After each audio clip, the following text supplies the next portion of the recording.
Hello everyone, let us continue our classes. In today's class, we go for one more example, after that some more theorems and definitions. The example: the linear space C of all convergent sequence we are taking with the norm x equal to supremum of absolute value of xn, where n running from 1 to infinity is a Banach space denoted by C. So we need to prove that this norm is Banach space, right? So we know that a convergent sequence is always bounded. Therefore, its supremum exists and it is finite. So, supremum of x of this is well defined. Equation 1. First ನಾವೀಗೇನು ಮಾಡ್ತಾ ಇದ್ದೀವಿ, ಈ ಒಂದು norm ಏನಿದೆಯೋ ಅದು ಕರೆಕ್ಟಾಗಿ verify ಆಗ್ತಾ ಇದೆಯಾ ಇಲ್ವಾ ಅಂತ, ಅದು ನಾರ್ಮ್ ಹೌದಾ ಅಲ್ವಾ ಅಂತ ಫಸ್ಟು ಚೆಕ್ ಮಾಡೋದು. ಎಲ್ಲ ಕಂಡೀಷನ್ಸನ್ನು ನೋಡ್ತಾ ಹೋಗ್ತೀವಿ. First let us go for the first condition. ನಮ್ಗೆ ಗೊತ್ತಿರೋ ಪ್ರಕಾರ absolute value of X is always greater than or equal to 0. We have therefore norm of x is greater than or equal to 0. ಅದೇ ರೀತಿ norm X ಯಾವಾಗ 0 ಆಗತ್ತೆ ಅಂತಂದರೆ, ಈ function ಪ್ರಕಾರ ಸುಪ್ರೀಮಮ್ ಇದು ಈ ಕಡೆ ಪಾರ್ಟ್ 0 ಆಗುತ್ತೆ ಅಂದರೆ ಈ ಕಡೆ ಪಾರ್ಟು 0 ಆಗಬೇಕು. ಅದು ಯಾವಾಗ ಆಗುತ್ತೆ ಅಂತಂದರೆ, ಸುಪ್ರೀಮಮ್ of absolute value of X N is equal to 0, 1 less than or equal to n less than infinity, which is possible only if and only when xn is equal to 0 for n equal to 1, 2, 3 and so on. Hence, norm of x equal to 0 if and only if x equal to 0. That is the first condition. Okay, next condition, let us check. Let us consider two elements of the sequence x and y. Then x plus y will be equal to xn plus yn.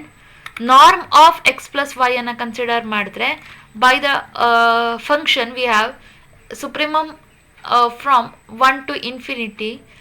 ಇಲ್ಲಿರುವಂಥ element ಇಲ್ಲಿ ಬರುತ್ತೆ ಅಲ್ವಾ, ಅಂದರೆ x n plus y n ಬರಬೇಕಾಯ್ತು ನಮಗಿಲ್ಲಿ.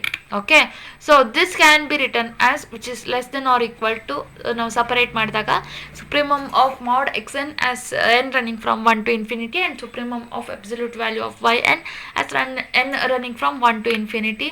But this is the value norm x and this is the value norm y, that is by the definition. Therefore, norm of x plus y is less than or equal to norm x plus norm y. Second condition prove ಆಯಿತು. Third condition ಗೆ ಹೋಗೋಣ. Let us consider one scalar alpha. Then alpha x equal to alpha xn. Now norm of alpha x, ನಮಗೆ condition ಪ್ರಕಾರ ಮಾಡ್ of alpha into norm of X ಬರಬೇಕು. ನೋಡೋಣ, check ಮಾಡೋಣ, ಫಂಕ್ಷನನ್ನು ಹಾಕೋಣ. So that will be ಸುಪ್ರೀಮಮ್ of ಮಾಡ್ alpha X N running from 1 to infinity. So can be written as alpha the scalar ಹೊರಗಡೆ ಇಟ್ಕೋಬೋದು. So modulus of alpha into ಸುಪ್ರೀಮಮ್ of mod x N running from 1 to infinity. So absolute value of alpha into norm of x ಬಂತು. Hence we get norm of alpha x equal to modulus of alpha into norm x. So ಮೂರು condition prove ಆದಂಗೆ ಆಯಿತು. therefore C is a normed linear space ಅಂತ ಅಂದಂಗಾಯಿತು. By the definition of Banach space, normed linear space ಜೊತೆಗೆ ನಮಗೆ completeness property ಬೇಕು. Complete normed linear ಸ್ಪೇಸನ್ನೇ ನಾವು ಬನಾಚ್ ಸ್ಪೇಸ್ ಅಂತ ಕರೆಯೋದಕ್ಕೆ. Now let us prove that C is complete. Norm linear space prove ಆಗಿದೆ, complete ಅಂತ ಪ್ರೂವ್ ಮಾಡೋಣ. Let us consider one sequence xn, Cauchy sequence in C. Complete ಅಂತ prove ಮಾಡ್ಬೇಕಂತಂದ್ರೆ ಏನು ಬೇಕು, ಒಂದು ಎಲಿಮೆಂಟ್ ಇರಬೇಕು, ಆ ಎಲಿಮೆಂಟಿಗೆ ಈ ಎಲಿಮೆಂಟ್ ಕನ್ವರ್ಜ್ ಆಗಬೇಕು, ಆ ಎಲಿಮೆಂಟ್ ಎಲ್ಲಿರಬೇಕು, ಸಿದಲ್ಲೇ ಇರಬೇಕು ಅಲ್ವಾ. Okay, so we know that each member of Cauchy sequence is it self a sequence. ನಾ ಹೇಳಿದೆ ಅಲ್ವಾ, ಲಾಸ್ಟ್ ಕ್ಲಾಸಲ್ಲಿ ಹೇಳಿದ್ದೆ ನಿಮಗೆ, ಏನಾಗಿರುತ್ತೆ ಅಂತಂದರೆ ಇದರಲ್ಲಿ ನಾವು ಒಂದು ಸೆಟ್ಟನ್ನು ಕನ್ಸಿಡರ್ ಮಾಡಿದ್ರೆ ಸೀರೀಸ್ ಆಫ್ ಸೆಟ್ಸ್ ಆಗಿರ್ಬೋದು, ಸೀಕ್ವೆನ್ಸ್ ಆಫ್ ಸೆಟ್ಸ್ ಆಗಿರ್ಬೋದು. ಇಲ್ಲಿ ಸೀಕ್ವೆನ್ಸ್ ಆಫ್ ಸೀಕ್ವೆನ್ಸ್ ಹಾಕ್ಕೊಂಡಿದೆ. Okay, so x1 x2 x3 x4 x5 ಅದು ಒಂದು ಆಫ್ 1 ಇಟ್ಕೊಳ್ಳಿ ನೀವು. ಆಮೇಲೆ ಇಲ್ಲಿ ಎನ್ ವ್ಯಾಲ್ಯೂ 2 ಹಾಕೊಂಡ್ರೆ ಪುನಃ x1 of 2, x2 of 2, x3 of 2 ಈ ಥರ ಬರ್ತಾ ಹೋಗುತ್ತೆ. ಎನ್ ವ್ಯಾಲ್ಯೂ ಚೇಂಜ್ ಆಗ್ತಾ ಹೋದ ಹಿಂಗೆ ಅಷ್ಟು ಚೇಂಜ್ ಆಗುತ್ತೆ. ಇಲ್ಲಿ I running from 1 to n ಇದ್ದೇ ಇರುತ್ತೆ. ಸೊ ಅದಕ್ಕಾಗಿ ನಮಗೆ each member of Kashi sequence is it self a sequence.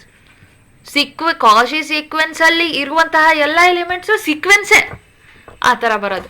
So hence for each epsilon greater than 0 there exists a n naught such that norm of xn minus xm is less than epsilon for all m n greater than or equal to n naught.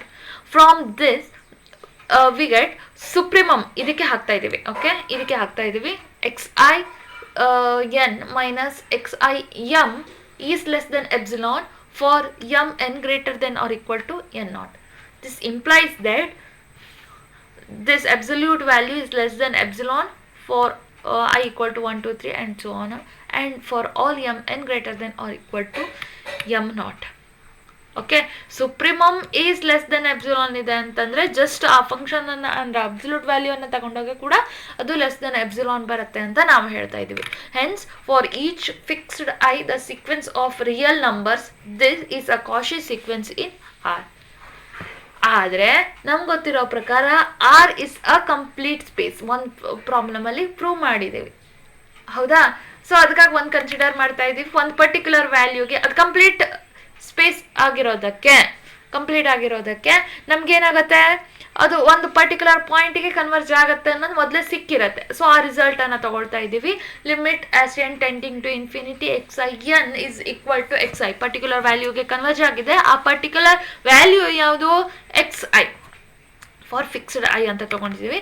ಈಗ N ಅನ್ನುವಂತಹ value ಅನ್ನ fix ಮಾಡ್ಕೊಳ್ಳೋಣ. ಅವಾಗ M tending to infinity ಆದಾಗ ಈ modulus less than epsilon ಏನಿದೆಯೋ ಅದು ಈಗ ಇಲ್ಲಿ ನೋಡಿ, ಎಮ್ ಟೆಂಡಿಂಗ್ ಟು ಇನ್ಫಿನಿಟಿ ಅಂತಂದಾಗ ಈ ಎಕ್ಸ್ ಐ ಫಿಕ್ಸ್ ಆಗೋಯ್ತು ಅಲ್ಲಿ, ಹೌದಾ? ಈಚ್ ಫಿಕ್ಸ್ಡ್ ಐಗೆ ಅವಾಗ ಇದು ಎಕ್ಸ್ ಐ ಎನ್ ಸೀಕ್ವೆನ್ಸ್ ಅಲ್ಲಿ minus X I is less than epsilon for N greater than or equal to N naught ಅಂತ ಆಯ್ತು.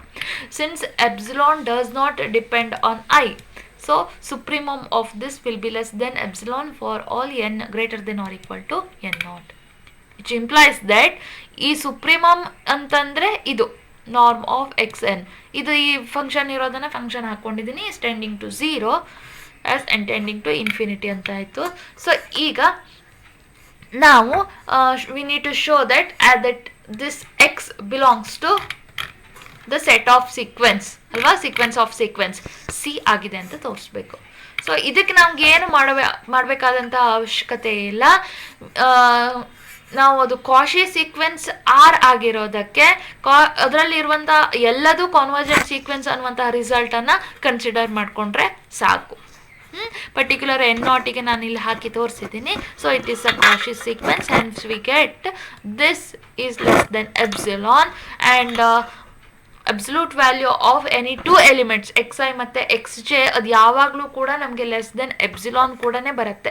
ಇಲ್ಲಿ ನೋಡಿ, ನಾನು X I minus X J ಅನ್ನುವಂತಹ ಪರ್ಟಿಕ್ಯುಲರ್ ಎನ್ ನಾಟ್ ವ್ಯಾಲ್ಯೂವನ್ನು ಫಿಕ್ಸ್ ಮಾಡಿಕೊಂಡಾಗ ನಮಗೆ ಸಿಕ್ಕಿರುವಂತಹ ಈ ಎಲ್ಲ ರಿಸಲ್ಟ್ಸನ್ನು ಈಗ ಮೇಲ್ಗಡೆ ಸಿಕ್ಕಿದೆಯಲ್ಲ, ಇದು ಒಂದು ರಿಸಲ್ಟು, ಇನ್ನು 1 ಅಂತ ಇತ್ತಲ್ವಾ, ಅದೊಂದು ರಿಸಲ್ಟು ಎಲ್ಲೋಯ್ತದು, ಹಾಂ ಇದೊಂದು ರಿಸಲ್ಟು, ಮತ್ತು ಈಗ ಸಿಕ್ಕಿರುವಂತಹ ಈ ರಿಸಲ್ಟ್ 3 ಇದನ್ನ ಹಾಕ್ಕೊಳ್ಳೋದು ಫ್ರಮ್ 2 and 3 ಹಾಕ್ಕೊಂಡ್ರೆ ನಮ್ಗೆ ಅದು ಲೆಸ್ ದೆನ್ ಎಪ್ಸಿಲಾನ್ ಅಂತ ಬರುತ್ತೆ. X I minus X j can be written as x I minus X j. ಅದರ ಮಧ್ಯದಲ್ಲಿ ನಾವು ಎಕ್ಸ್ ಐ ಅನ್ನ ಆ್ಯಡಿಂಗ್ ಮತ್ತು ಸಬ್ಟ್ರಾಕ್ಟ್ ಮಾಡಿದ್ದೀವಿ ವಿತ್ ಎನ್ ನಾಟ್, ಮತ್ತು ಎಕ್ಸ್ ಜೆ ಅನ್ನ ಆ್ಯಡಿಂಗ್ ಆ್ಯಂಡ್ ಸಬ್ಟ್ರಾಕ್ಟ್ ಮಾಡಿದ್ದೀವಿ. ಸೊ ಆವಾಗ ಇದೇನಾಯಿತು, will be less than or equal to norm of x minus X i naught plus mod of x i naught minus x g naught. ನೀವು ಇಲ್ಲಿ ನೋಡ್ಕೋಬೋದು, ಇಲ್ಲಿ ನಾವು ಮಾಡ್ಯುಲಸ್ ಅನ್ನು ಯೂಸ್ ಮಾಡಿದ್ದೀವಿ, ಇಲ್ಲಿ ನಾವು ನಾರ್ಮ್ ಅನ್ನು ಯೂಸ್ ಮಾಡಿದ್ದೀವಿ, ಇಲ್ಲೂ ಕೂಡ ನಾರ್ಮ್ ಅನ್ನು ಯೂಸ್ ಮಾಡಿದ್ದೀವಿ. ಯಾಕೆ ಹೇಳಿ? ಇಲ್ಲಿ ಇದು ಪರ್ಟಿಕ್ಯುಲರ್ ಎಲಿಮೆಂಟ್, ಇದು ಪರ್ಟಿಕ್ಯುಲರ್ ಸೀಕ್ವೆನ್ಸ್. ಈ ಸೀಕ್ವೆನ್ಸಲ್ಲಿ ಈ ಎಲಿಮೆಂಟನ್ನು ಇಲ್ಲಿ ಫಿಕ್ಸ್ ಮಾಡ್ಕೊಂಡಿದ್ದೀವಿ. ಇಲ್ಲಿ ಯಾವ ಎಲಿಮೆಂಟು ಇಲ್ಲ, ಇಲ್ಲಿ ವೇರಿ ಆಗ್ತಾ ಇರುವಂಥ ಎಲಿಮೆಂಟ್ ಇದು ಸೀಕ್ವೆನ್ಸ್, ಇದುವೇ ಎಲಿಮೆಂಟ್. ಸೊ ಅದಕ್ಕಾಗಿ ಇಲ್ಲಿ ನಮಗೆ ಮಾಡ್ಯುಲಸ್ ಬಂದಿದೆ. ನೀವು ಇದು ನೋಡ್ಬೋದು, ಇದರೊಳಗೆ ನೋಡಿ, ಇಲ್ಲಿ ನಿಮಗೆ ಮಾಡ್ಯುಲಸ್ ಬಂದಿದೆ. ಹೌದಾ? ನೋಡಿ ಇದು ಹೇಗಿದೆ ಅಂತಂದ್ರೆ, ಈ ಇಲ್ಲಿ ಇರುವಂತಹ ಎಲಿಮೆಂಟ್ಸ್ ಏನಿದೆಯೋ ಅದು ಪರ್ಟಿಕ್ಯುಲರ್ ಸೀಕ್ವೆನ್ಸೇ ಹಾಕೊಂಡಿದೆ. ಅಂದ್ರೆ ಸೀಕ್ವೆನ್ಸ್ ಅಲ್ಲಿ ಸೀಕ್ವೆನ್ಸ್ ಇರೋದು ಇಲ್ಲಿ, ಆದ್ರೆ ಇಲ್ಲಿ ಹಂಗಲ್ಲ. ಇಲ್ಲಿ ಒಂದೇ ಸೀಕ್ವೆನ್ಸು, ಆ ಸೀಕ್ವೆನ್ಸ್ ಒಂದು ಪರ್ಟಿಕ್ಯುಲರ್ ಎಲಿಮೆಂಟಿಗೆ ಕನ್ವರ್ಜ್ ಆಗಿರುವಂಥದ್ದು. So that is the difference. Okay, ನಾನು ಅದು ಎರಡರದ್ದು ವ್ಯಾಲ್ಯೂಸನ್ನು ಹಾಕ್ಕೊಂಡ್ರೆ ನಮ್ಗೇನು ಬರುತ್ತೆ, X I minus X J with absolute less than epsilon for any I J greater than or equal to I naught which proves that X I is a Cauchy sequence in R. Therefore x belongs to C. Therefore C is a Banach space. So this is very important example. ನೋಡ್ಕೊಳ್ಳಿ, ಇದು ಹೀಗೆ ಬರ್ತಾ ಹೋಗೋದು. ಇದನ್ನೆಲ್ಲ ನಾವು ನೆನ್ಪಿಟ್ಕೊಳ್ತಾನೆ ಹೋಗಬೇಕು, ಬೇರೆ ಯಾವುದೇ ಉಪಾಯಗಳು ಇಲ್ಲ ಇದಕ್ಕೆ. ಆದಷ್ಟು ಎಲ್ಲ ಡೆಫಿನೇಷನ್ಸನ್ನು ಕರೆಕ್ಟಾಗಿ ನೋಡ್ಕೊಳ್ಳಿ, ನಿಮಗೆ ಮುಂದೆ ಹೆಂಗೆ ಬರಿಬೇಕು ಅನ್ನೋದು ಕ್ಲಿಯರ್ ಆಗಿ ಐಡಿಯಾ ಬರ್ತಾ ಹೋಗುತ್ತೆ. Let us define the quotient spaces. Okay, ಹಾಗಾದರೆ ಈ ಕೋಶಂಟ್ ಸ್ಪೇಸ್ ಅಂತಂದರೆ ಏನಪ್ಪ ನೋಡೋಣ ಈಗ. L be a linear space, M be linear subspace of this linear space L in a subspace for any two elements x1 and x2 belongs to L are said to be equivalent modulo M if x1 minus x2 belongs to M. x1 minus x2 belongs to M. We write this by x1 congruent to x2 mod M. M be the subspace of L. ಇಲ್ಲಿ ನಾವು mode 1 mode 2 mode 3 ಅದೆಲ್ಲ ಮಾಡ್ಕೊಂಡಿದ್ವಿ, ಆದರೆ ನಮ್ಗೆ ಇಲ್ಲಿ ಎಲ್ಲೂ ಇದು subspace ಬರುವಂತಹ ಒಂದು ಸಿಚುವೇಶನನ್ನು ನಾವು ಸ್ಟಡಿ ಮಾಡಿಲ್ಲ ಅಲ್ವಾ. ಸೊ ಮೋಡ್ ಎಮ್ ಮೋಡ್ ಸಬ್ಸ್ಪೇಸಿಗೆ ಮೋಡ್ ಆಗ್ತಾ ಇರುವಂಥದ್ದು. ಈ x1 ಮೈನಸ್ x2 ಎಲಿಮೆಂಟ್ಸ್ ಅದು ಎಲ್ಲಲ್ಲಿ ಇರುವಂಥ ಎಲಿಮೆಂಟ್ಸು, ಅದು ಎಮ್ಮಲ್ಲಿ ಇದೆ ಅಂತ ನಾನು ಹೇಳೋದಿಲ್ಲ. ನೆನ್ಪಿಟ್ಕೊಳ್ಳಿ, x1 ಮತ್ತು x2 ಎರಡು ಎಲ್ಲಲ್ಲಿ ಇರುವಂತಹ ಎಲಿಮೆಂಟು ಎಮ್ಮಲ್ಲಿ ಇದೆ ಅಂತ ಹೇಳಲಿಕ್ಕೆ ಬರೋದಿಲ್ಲ. ಯಾಕೆ ಅಂದರೆ M is the subspace of L. ಎಮ್ಮಲ್ಲಿ ಇರುವಂಥ ಎಲ್ಲ ಎಲಿಮೆಂಟ್ಸ್ ಎಲ್ಲಲ್ಲಿ ಇರ್ಬೋದು, ಬಟ್ ಎಲ್ಲಲ್ಲಿ ಇರುವಂಥ ಎಲ್ಲ ಎಲಿಮೆಂಟ್ಸ್ ಎಮ್ಮಲ್ಲಿ ಇರುತ್ತೆ ಅಂತ ಹೇಳಿಕ್ಕೆ ಬರೋದಿಲ್ಲ. We can not say that all elements are in M are not in L. may not be in L or may be in L. That's why. But we have the condition if it will be equivalent modulo M whenever x1 minus x2, that is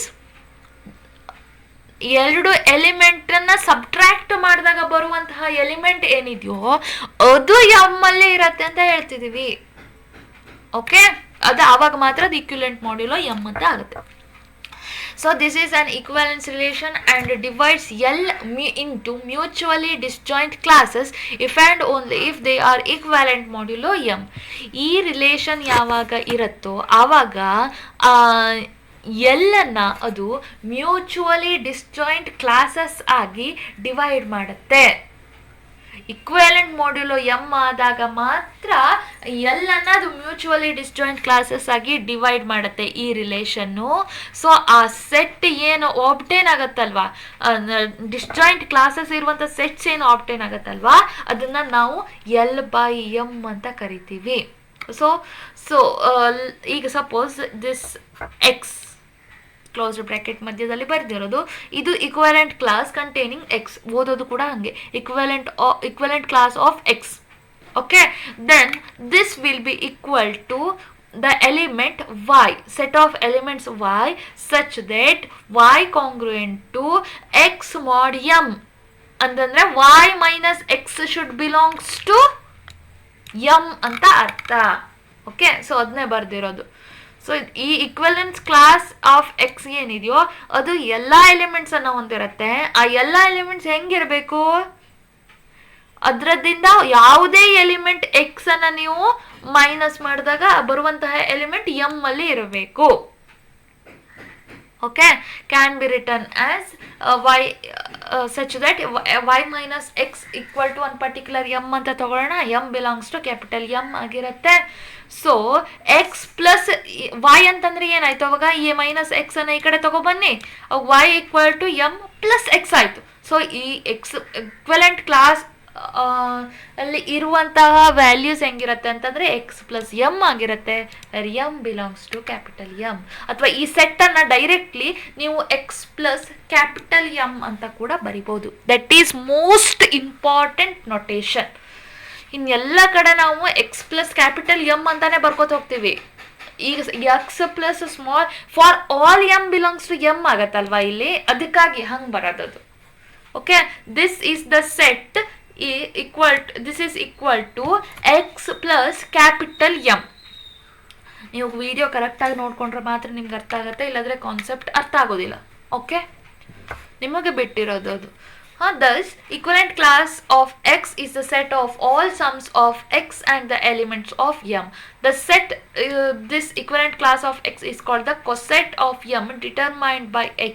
It is denoted by X plus M.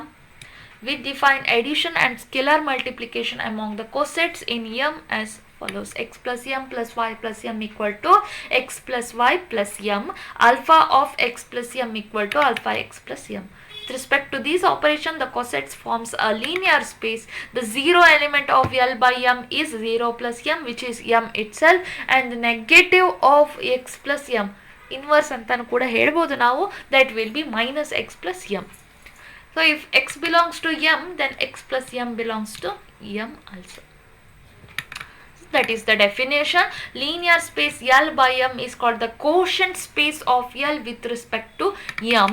The mapping Q of L into L by m defined by Q of x equal to x plus m is called the canonical mapping of L into L by m. ನೀವು ಇದು ಮೇಲ್ಗಡೆ ಇರೋದಷ್ಟನ್ನು ಅರ್ಥ ಮಾಡ್ಕೊಂಡಿದ್ರೆ ಕರೆಕ್ಟಾಗಿ ಇದು ತುಂಬಾ easy ಆಗುತ್ತೆ. So if n is a non-linear space and the linear subspace m of n is closed, can define the norm on n by m. Closed ಇದ್ದಾಗ ಮಾತ್ರ ಇದನ್ನು ಡಿಫೈನ್ ಮಾಡ್ಬೋದು. ಸೊ ಅದಕ್ಕಾಗಿ ನಾವು ಒಂದು ಹೊಸ ನಾನ್ ಲೀನಿಯರ್ ಸ್ಪೇಸನ್ನು ನಾವು ಫಾರ್ಮುಲೇಟ್ ಮಾಡ್ಬೋದು. Okay, so this is about the quotient space, very important concept. ಇದರಿಂದ ನಮಗೊಂದು ಥಿಯರಮನ್ನು ಸ್ಟಡಿ ಮಾಡಬೇಕಾಗಿದೆ. ತುಂಬ ಲೆಂದಿ ಆದಂಥ ಥಿಯರಮ್, ಬಟ್ ತುಂಬ ಇಂಪಾರ್ಟೆಂಟ್ ಥಿಯರಮ್ ಕೂಡ ಹೌದು. ಸೊ ಅದನ್ನು ನಾವು ನೆಕ್ಸ್ಟ್ ಕ್ಲಾಸಲ್ಲಿ ಸ್ಟಡಿ ಮಾಡೋಣ. Okay, let us continue that in the next class.